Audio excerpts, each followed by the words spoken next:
IVF treatment இந்தியாவில் ஏன் இவ்வளோ காஸ்ட்லியாக இருக்குது வாங்க அதை பற்றி இந்த வீடியோவில் பார்க்கலாம். ஸோ யூஸ்வலாக ஐவிஎஃப் சென்டர் 1.5 லேக்லேருந்து 3 லேக்குள்ளே வந்து சார்ஜ் பண்ணுவாங்க.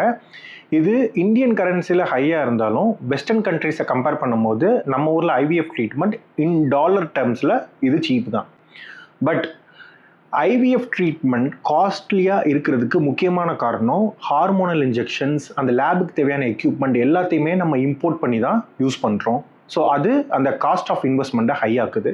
ப்ளஸ் ப்ரொஃபஷனல் டாக்டர்ஸ், எம்ப்ரியாலஜிஸ்ட் இவங்களோட சேலரிஸ்லாம் இதில் ஆட் ஆன் ஆகுறது, மார்க்கெட்டிங், ஆப்ரேஷனல் காஸ்ட்டு ஓவராலாக இன்க்ரீஸ் ஆகுறதுனால அது ட்ரீட்மெண்ட்டில் வந்து இன்ஃப்ளூயன்ஸ் ஆகுது.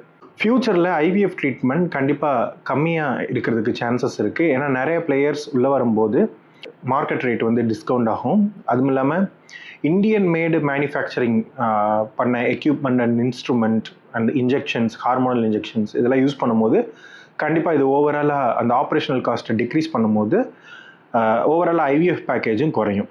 உங்களுக்கு ஐவிஎஃப் ரிலேட்டடான நிறைய விஷயங்கள் தெரிஞ்சுக்கணுன்னா என்னோட சேனலை சப்ஸ்கிரைப் பண்ணுங்கள். தேங்க்யூ ஃபார் வாட்சிங்.